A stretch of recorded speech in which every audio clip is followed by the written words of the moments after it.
오늘 우리에게 주시는 말씀은 마가복음 13장입니다. 14절부터 멸망에 가증한 것이 서지 못할 곳에 선 것을 보거든 읽는 자는 깨달을진저 그때에 유대에 있는 자들은 산으로 도망할지어다. 지붕 위에 있는 자는 내려가지도 말고 집에 있는 무엇을 가지러 들어가지도 말며 밭에 있는 자는 겉옷을 가지러 뒤로 돌이키지 말지어다.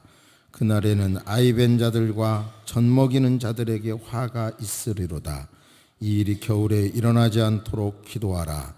이는 그날들이 환난의 날이 되겠음이라. 하나님께서 창조하신 시초부터 지금까지 이런 환난이 없겠고 후에도 없으리라. 만일 주께서 그 날들을 감하지 아니하셨더라면 모든 육체가 구원을 얻지 못할 것이거늘 자기가 택하신 자들을 위하여 그 날들을 감하셨느니라. 그때에 어떤 사람이 너에게 말하되 보라 그리스도가 여기 있다 보라 저기 있다 하여도 믿지 말라. 거짓 그리스도들과 거짓 선지자들이 일어나서 이적과 기사를 행하여 할 수만 있으면 택하신 자들을 미혹하려 하리라. 너희는 삼가라. 내가 모든 일을 너희에게 미리 말하였노라. 아멘. 하나님께서는 택한 자를 보호하십니다. 자녀를 보호하십니다. 할렐루야. 그것을 믿으시기를 바랍니다. 자동차 뒤에 이쁜 글들이 많더라고요. 차 안에 아기가 타고 있어요. 이런 거. 나도 내가 무서워요. 요즘 면허 땄거든요. 이런 말들. 근데 그런 글 중에서 이런 글도 있었어요. 차 안에 내 새끼가 있어요. 내 새끼 다치게 하면 알지요? 이렇게 이거 협박 같기도 하고 또 어떤 진한 사랑 같은 것도 느꼈는데요. 하나님께서는 자기 자녀를 특별히 사랑하십니다. 정말 특별히 사랑하십니다. 그것을 믿으시기를 바랍니다. 위기 속에서도 사랑하시는데 그것을 말씀드리기 위해서 한 가지 질문하겠습니다. 5월 6일이 무슨 날입니까? 오늘이 5월 초니까 임시 공휴일이죠. 그날 하루 쉼으로 여행하라고 돈 쓰라고 하는 것 같더라고요. 근데 저는 5월 6일이 제가 특별히 애국자이고 이래서가 아니라 예측하기를 5월 5일일지 5월 7일일지 그렇게 예측하다가 5월 6일 날 이렇게 공산당 당대회를 한다고 발표했죠. 5월 6일 날. 근데 그것이 36년 만에 있는 거예요. 그 6차 공산당 당대회를 하고 36년 만에 하는 건데 그 당시 김일성 주석이 쌀밥에 고깃국 먹기 전에는 이제 안 한다 그랬는데 지금 이 일을 하게 되죠. 근데 왜 관심사냐면 이 공산당 당대회에서 그 정권이 나아갈 긴 계획을 발표하거든요. 긴 계획을. 그러니까 참 어떤 정책을 발표할까. 핵무기 이제 완성됐으니까 경제를 하겠다 이런 쪽으로 전쟁의 염려, 어쨌든 어느 쪽이든 전쟁의 염려가 없는 발표를 했으면 좋겠다. 근데 어쨌든 전쟁하겠다는 투로 발표를 한다고 하면 또 장래가 훨씬 더 불안하겠다 등등의 생각을 하고 있어요. 저는요. 그런데 많은 정보를 가지신 대통령께서도 그 당대회 앞에 제5차 핵실험을 하겠다 그러잖아요. 그리고 중국과 러시아까지도 하기만 하면 가만히 있지 않겠다 또 이렇게 하고. 근데 또 가만히 있지 않겠다는 게 중국에서 이렇게 그 통을 통해서 설로 이런 관을 통해서 기름이 오는데 그 기름을 딱 잘라버리면 회복이 또 불가능하다고 그러네요. 참 그런 환경에서 어떻게 할 수 있을까? 정말 이런 이야기 속에서 제 말은 성경에 나오는 종말의 재앙이 막 보이는 거예요. 저는 이런 뉴스가 성경에 나오는 종말의 현상으로 막 읽혀지는 거예요. 전에만 해도 이러지 않았는데 이제 나이가 먹고 성경을 묵상하고 공부를 이만큼 하고 그래 보니까 이런 것이 현실적으로 다가오고요. 특별히 뿌연히 하늘, 이런 하늘을 보면서 정말 저는 다른 말이 아니라 종말의 현상으로 읽혀지는 거예요. 이런 현상들이. 요즘 본문을 이제 마가복음의 이 종말에 대한 본문을 보면서 묵상하면서 이런 현상들과 이 종말의 현상들이 떨어진 것이 아니라 구체적인 현상으로 자꾸 느껴지는 거예요. 자, 우리는 이런 현상 속에서 과연 이 종말의 징조를 본문은 기록하고 있는데요. 어떻게 해석해야 될 건지, 이런 상황에서 하나님은 우리에게 어떤 확신의 메시지를 주셨는지, 그리고 우리는 어떤 관점에서 신앙생활을 해야 할 것인지를 본문을 통해서 하나님의 음성, 제 소리 말고요, 하나님의 음성을 듣게 되기를 주의 이름으로 축복합니다. 아멘. 잠시 생각하십니다.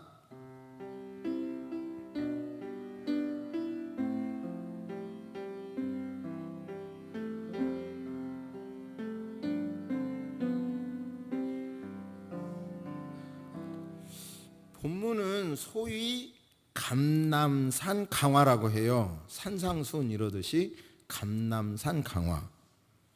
성전에서 나올 때 성전을 바라보고 성전의 화려함과 웅장함에 경탄하잖아요. 조금 이제 구체적으로 말씀을 드리면 성경 고고학자들은 헤롯이 로마로부터 권력을 받잖아요. 통치의 권력을. 그런데 헤롯의 입장에서도 통치하는 주민들의 인심을 사야 되니까 그 인심을 사기 위한 방편으로 성전을 재건하겠다고 하는 겁니다. 그래서 AD 20년경에 폐허된 솔로몬 성전, 스룹바벨 또는 학계 성전의 잔해를 분해하는데 약 10년 걸려요. 그래서 기초를 놓는데, 이 성전은 AD 64년에 완성되니까 예수님이 보셨던 성전은 완성되지 않고 진행되고 있는 성전을 봤던 거죠. 그 헤롯 성전은 성전산 또는 모리아산, 한번 따라서 하십니다. 성지 순례를 하시려면 알아야 되니까 성전산, 모리아산. 그 성전산 또는 모리아산이라고 불리는 그곳에 솔로몬 성전의 원형 복원이 아니라 헬라 로마 건축 양식으로 화려하게 건축을 하고 있었습니다. 높이가 그 성전 높이가 44.5m. 건물 외벽은 크고 흰 대리석으로 됐는데 큰 돌 하나가 길이 12m, 높이 3m, 너비 4.8m. 상상을 해보세요. 얼마나 큰가. 그렇게 엄청난 큰 돌들로 지은 거죠. 그 성전이 모리아산 언덕 위에 약 67.5m인데 그 위에 이 성전이 지어졌으니까 요세푸스에 의하면 마치 산 위에 흰 눈이 덮여 있는 것 같은 모습이었다라고 해요. 그러니까 어떤 웅장함과 신비함이 있는 그런 거였죠. 지난주에는 에레미야의 말씀으로 예언을 한 말씀을 읽었는데 미가서의 말씀을 읽어드리면 시온의 피로 예루살렘을 죄악으로 건축하는도다. 그 두령은 뇌물을 위하여 재판하며 그 재판장은 싹스를 위하여 교훈하며 그 선지자는 돈을 위하여 점치면서 오히려 여호와를 의뢰하여 이르기를 여호와께서 우리 중에 계시지 아니하냐, 재앙이 우리에게 임하지 아니하리로다 하는도다. 이러므로 너희를 인하여 시온은 밭같이 갈물 당하고 예루살렘은 무더기가 되고 성전에 사는 수풀의 높은 곳과 같게 되리라. 예언해요. 그 예언대로 이루어졌는데요. 우리는 그 당시 현장을 볼 수가 없으니까 역사가들의 진술을 들을 수밖에 없잖아요. 근데 그 역사가 중에 가장 신뢰할 만한 조세푸스에 의하면 이렇게 망하는 과정을 이야기합니다. 로마 군인들이 예루살렘을 포위했다. 9만 7천 명이 포로가 되었고, 눈이 의심스러운데요, 110만 명이 기아와 질병으로 그때 예루살렘이 회파할 때 죽었다. 당시 기근이 점차적으로 엄습하여 다락방에 숨어있던 여인들과 아이들, 노인들이 굶어 죽었고 거리에는 성인 남자들의 시체가 뒹굴었으며 약간 젊은 아이들과 청년들은 기근 속에서 방황하다가 쓰러진 사람들이 즐비하다. 사람들은 더 이상 울 수도 없고 시체를 장사 지낼 수도 없었고 깊은 침묵이 온 성을 뒤덮었다라고 요세푸스는 말합니다. 근데 이런 환란이 이미 이루어진 환란으로 끝이 아니라 성경은 예언했던 예루살렘 멸망이 처참하게 이렇게 이루어진 것처럼 종말의 때에도 또 이런 비참하게 현상이 일어나고 또 그 종말의 저주가 징벌이 임한다는 거예요. 그래서 우리는 이 예루살렘 성전 이야기만이 아니라 그 이야기 속에서 우리 시대의 이야기를 담아내야 되고 읽어야 하는 것입니다. 근데 그 비참함은 순식간에 몰려온다는 뜻으로 본문은 지붕 위에 있는 자는 내려가지도 말고 15절 집에 있는 무엇을 가지러 들어가지도 말며 밭에 있는 자는 겉옷을 가지러 뒤로 돌이키지 말지어다.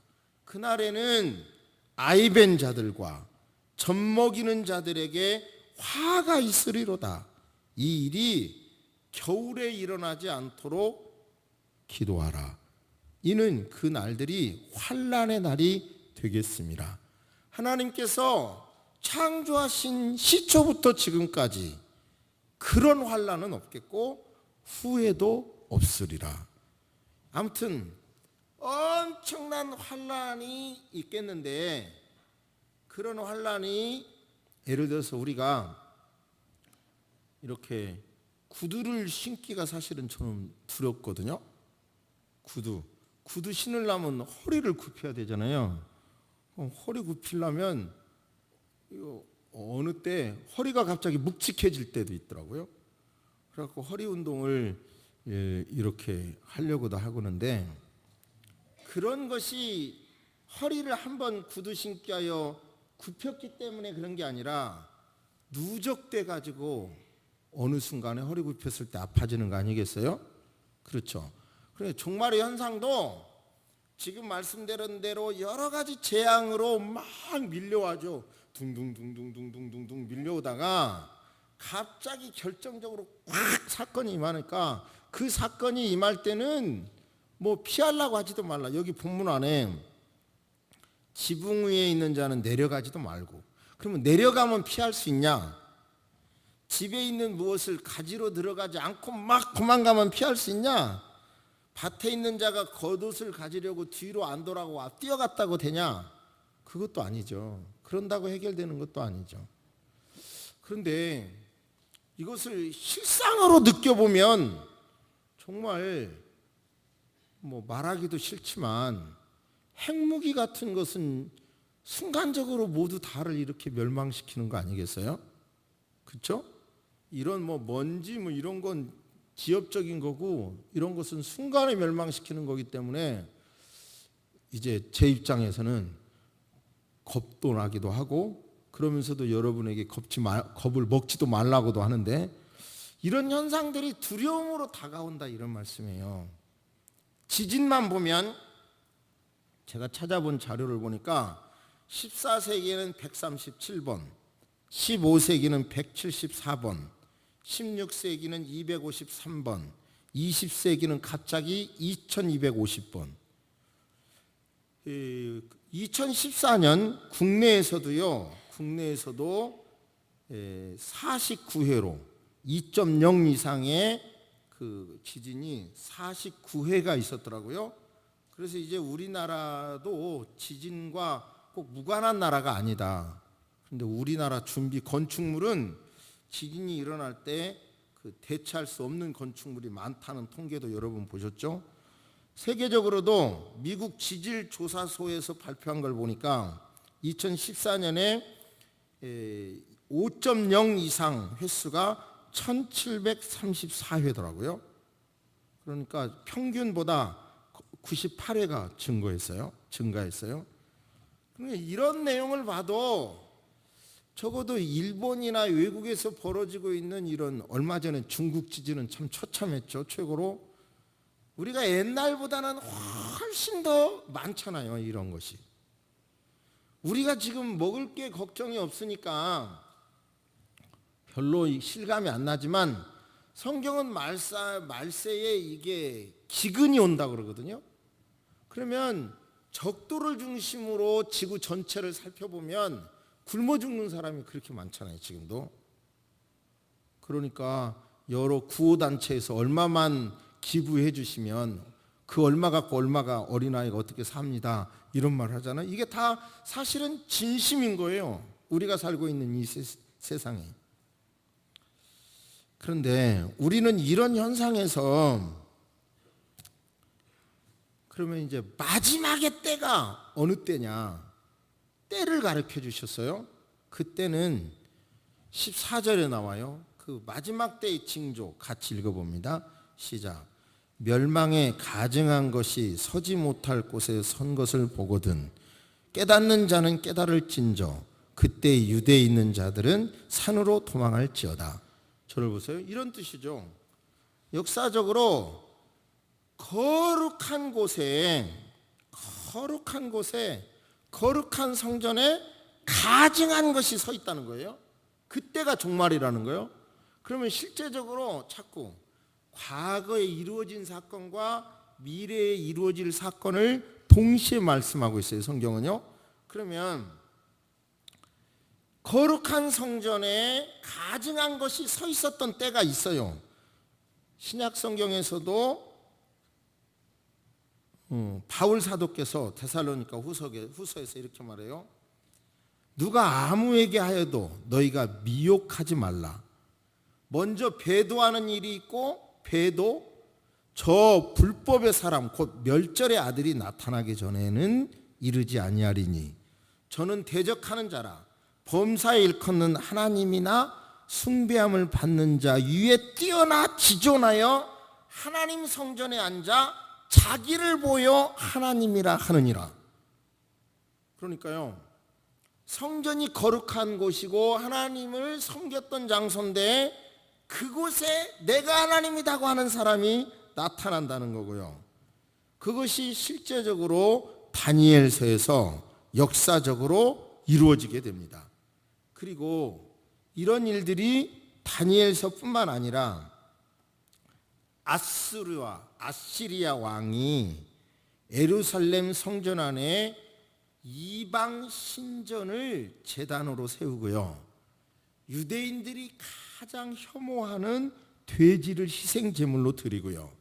그리고요, 성전 뜰에다가 창녀들의 창녀촌을 세워서 성전 안에서 음란 행위를 하도록 했어요. 그리고 성전 마당에다가는 제우스 신상을 세우고 그리고 유대인에게 강제로 그를 숭배하도록 한 사건이 있어요. 역사적으로 이렇게 일어났단 말이에요. 거룩한 곳에 가증한 곳이 서 있었어요. 그리고 그 결과 바로 예루살렘 성전은 회파했는데, 그렇다면 오늘날에는 이런 현상이 뭐냐, 어떻게 나타나느냐 이거죠. 이미 이런 현상이 일어나서 무너졌는데, 이 종말의 때에 거룩한 곳에 서지 못할 가증한 것이 서 있는 그 현상은 뭐냐? 그 현상과 이 종말의 때와 밀접한 관계가 있기 때문에 우리는 그 때를 잘 알고 준비해야 할 것입니다. 여러분은 뭐라고 생각하십니까? 한번 생각해 보세요. 잠시.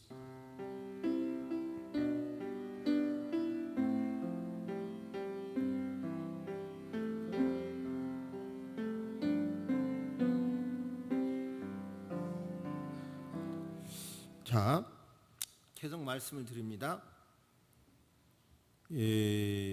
저는요 정말 죄송하고 누구를 실망시키려고 하는 게 아니고요, 가장 목사답지 못한 사람이 가장 목사인 척하는 경우를 많이 봐요. 제가 제 실력으로 제 양심상 가장 목사답지 않아, 여러 가지 형태로. 그런데 가장 목사다운 척하고 가장 목사답게 사람에게 대접받아. 또 가장 장로답지 않는 사람이 가장 장로다운 척하고 장로스러운 대접을 받고, 가장 성도답지 않는 사람이 가장 성도답게 표현하고 거룩한 목소리를 말하고 그래요. 그런 현상을 솔직히 말하면 많이 봐요. 그러면서 의아할 때가 있어요. 제가 어느 유치원 원장님께 들었는데, 그 원장님은 명문대 유치원에서 전공을 했고 4년제 정규했고 명문대 대학원에서 유치원 관련 학위를 하고 계속해서 순수하게 유치원을 운영을 했어요. 그런데 그 다음에 후임자로 유치원에 별로 전공도 않다가 어떤 기회가 있어서 유치원 교사 자격증을 땄고 학원을 운영하던 사람이 유치원을 그 후임자로 운영하는데 훨씬 잘해. 유치원 운영을 훨씬 잘하고 인기도 훨씬 있어. 사람도 더 많이 오고. 그때 그 유치원 원장의 탄식 소리를 들었어요. 나는 이것이 정상적인 교육이고 정상적으로 이렇게 해야 된다고 믿고 최선을 다했는데 그냥 상술이라고 그럴까요? 이런 개념으로 운영하는 사람보다 여러 가지 현상에서 떨어지는 이 현상을 보면서 내가 받은 교육과 추구한 교육의 일념에 대해서 탄식을 한다는 소리를 들었어요.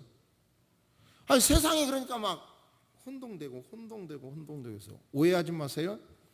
나름대로 설교하기 위하여, 모르는 건 사람은 안 보이거든요. 나름대로 설교하기 위하여 계속 공부했고 계속 노력을 했는데 전혀 별로 공부하지도 않고 하는 사람이 더 존경받고 더 이렇게 한 거 보면 저도 혼란이 와요.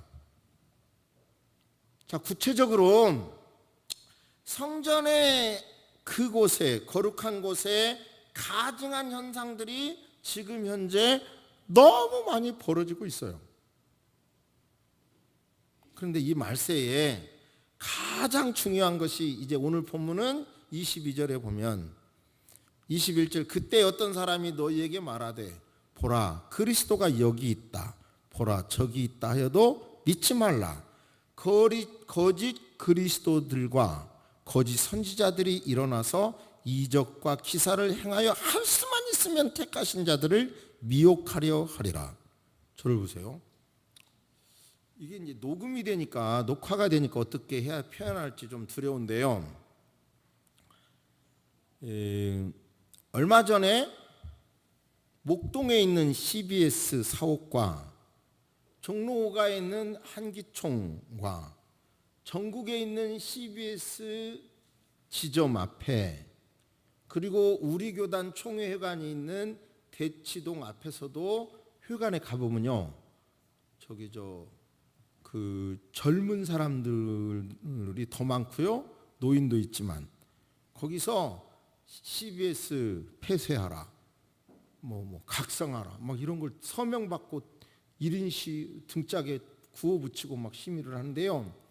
CBS 앞에서 동영상을 봤는데요, 1만 명이 막 구호를 하는데요, 무섭게 하더라고요. 1만 명. 근데 그 참석자들을 보면 그 교파의 사람들이, 이단이라고 욕을 먹는 그 교파의 사람들이 1만 명이 시위를 하는데, 더 놀라운 일은 젊은 사람이 대다수더라고요. 전국에 그 이단이라고 욕을 먹는 그 교단의 신도들이 전국에서 약 6, 7만 명이 그날 시위를 했다는 거예요. 와. 그런데 다른 건 다 몰라. 근데 그 교주께서 안 죽는다는 거야, 그 교리는. 근데 80대 후반이 넘었어. 곧 죽으시겠죠? 그분이 안 죽겠어요. 죽지. 그러면 그 교리는 어떻게 될까? 통일교 그 난리를 쳤는데, 지금도 통일교 없어졌는데도 2만 명은 된다고 그래요? 통일교? 그렇게 숭배했어도 보니까 다 놓고 통일교 지나놓고 보니까 실은 장사하고 뭐가 달라요? 기업하고 뭐가 달라요? 무슨 거기에 거룩함이 있어요? 뭐가 있어요?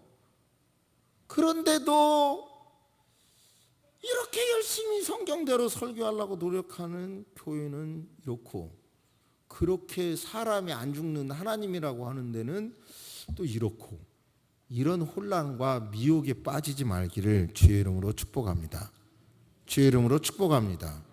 그러니까 이 말세에 우리가 살기 위해서는 일단 정신적으로 건강한 교회에서 건강한 신앙생활을 하시기를 바랍니다. 그러니까 뭐 어디 가면 이상한 집회가 있다, 이상한 무슨 신령한 성경 해석이 있다. 확실히 말하는 것은요, 기독교의 이 신학은 2000년이라는 신학의 기간이 있어요. 학문 중에서 가장 뛰어난 학문이에요. 원래 모든 학문보다. 그 신학을 누가 혼자 깨달았다고 그 엄청나게 이루어질 것 같아요? 그 신학에는 학문이 있고 영성이 있고 그래요. 그렇기 때문에 그렇게 쉽게 정신 빼지 말기를 바랍니다. 그러니까 새소망교회 정도 되면 그래도 건강한 교회가 되려고 계속해서 추구했고요, 여러분의 영혼을 맡겨도 부족하지 않습니다. 그러니까 이곳에서 교회라고 하는 터전위에서 말씀을 배우고 기도하시고, 좀 불편해도 좀 따라오시고, 또 이렇게 부족한 것을 보충해 가면서 건강한 신앙생활을 계속 하시는 것이 가장 중요한 거예요. 아무튼 괜히 질린다고 이상한 소리 하지 마시고, 그냥 내가 가진 이 모든 것을 감사하시면서 여러분 나에게 주신 삶을 묵직하고 그렇게 섬기면서 신앙생활 하시기를 주의 이름으로 축복합니다. 이건 오해가 좀 있을지 모르겠는데 오해하지 마시고요. 그 외손자를 할아버지 할머니한테 데려다 줬어요. 지난 주말에, 지난 주중에 금요일 날. 그랬는데 이제 곧 어버이날도 있고 하니까 그러잖아요. 그러면 사정상 오늘 오후에 데려가겠다고 아마 그랬나 봐요. 근데 그 장로님 권사님이 어젯밤에 데리고 전철로 왔어요. 그리고 애를 데려다 주고 가셨어요. 왜 그랬냐 하면 오늘 그 장로님 권사님이 그 교회의 봉사날이래. 남의 교회는 그렇게 섬겨요. 제가 일부러 이렇게 말을 하는 게 좀 실례일지 모르겠는데, 그 사건을 들으면서 와, 참 우리 교인들이 그렇게 섬기지 않는다는 것도 아니지만, 내게 준 봉사의 날짜에 손자가 있으면 걸리석거리니까 데려다 주러 어젯밤 저녁 7시에 왔다가 전철역에서 애를 인계하고 바로 가시더라고요. 나름대로 우리가 섬기는 교회도 관심사를 여기다 섬기면서 이 수많은 이기의 말을 그냥 우리는 아멘 주 예수여 오시옵소서 그렇게 살고요. 그렇다고 해가지고 우리가 스스로 재난을 일으킬 일은 아니라고 그랬잖아요. 그거 하면서 내게 주신 사람, 내게 주신 가정을 잘 돌보고 내게 주신 교회를 잘 섬기면서 엉뚱한 데 가서 이상한 거 먹으려고 하지 마시고 그렇게 신앙생활 할 때 이 말세에 여러분의 영이 지켜주고 건강하게 될 줄로 믿습니다. 할렐루야, 할렐루야. 마지막 예화에 오해가 없으시기를 바랍니다. 아멘. 잠시 묵상하십니다. 하나님 아버지, 2016년 열면서 북한에서 핵실험을 함으로 우리들 나름대로 또 다른 공포를 안게 됐습니다. 그 이후에서 계속되고 있는 이런 현상 속에서 우리는 이 민족을 끌어안고 기도할 수밖에 없습니다. 주님, 한국 교회가 분쟁이 종식되고 서로 화목하는 가운데 교회가 교회돼서 이 민족을 끌어안고 기도하도록 하나님 도와주시옵소서. 누가 누구를 책망하고 지적하는 것이 아니라 각자 주의 말씀 앞에서 교회가 교회되기 위하여 하나님의 사람이 하나님 사람 되기 위하여 허리끈을 바짝 돌려면서 아버지 하나님 노력하도록 도와주시옵소서. 아버지 하나님, 특별히 북한에서 5월 6일 당대회를 합니다. 36년 만에 이루어지는데 전쟁이 좀 피해갈 수 있는 정책이 발표되도록 도와주옵시기를 기도합니다. 그들이 조직 개편을 하게 될지도 모른다는데 하나님 아버지, 정말 쉽게 전쟁을 한 개인이 일으킬 수 없는 구조가 되도록 도와주시옵소서.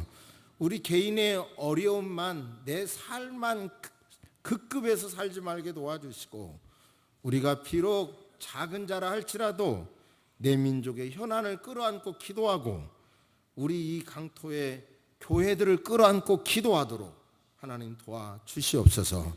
모든 교회가 교회되기 위하여 분쟁이 종식되고 복음이 바로 선포되는 그 교회가 되도록 우리 새소망 식구들 아버지 기도하게 도와주옵소서.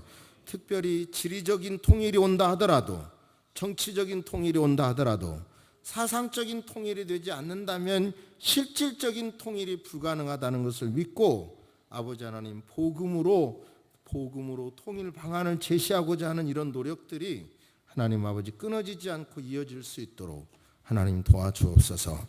어제 전혀 모르는 목사님으로부터 연락 와서 제가 발표한 글을 읽고 자기 교회를 초대하면서 정말 귀한 연구를 했다고 격려하는 이야기를 듣고 얼마나 힘이 났는지요.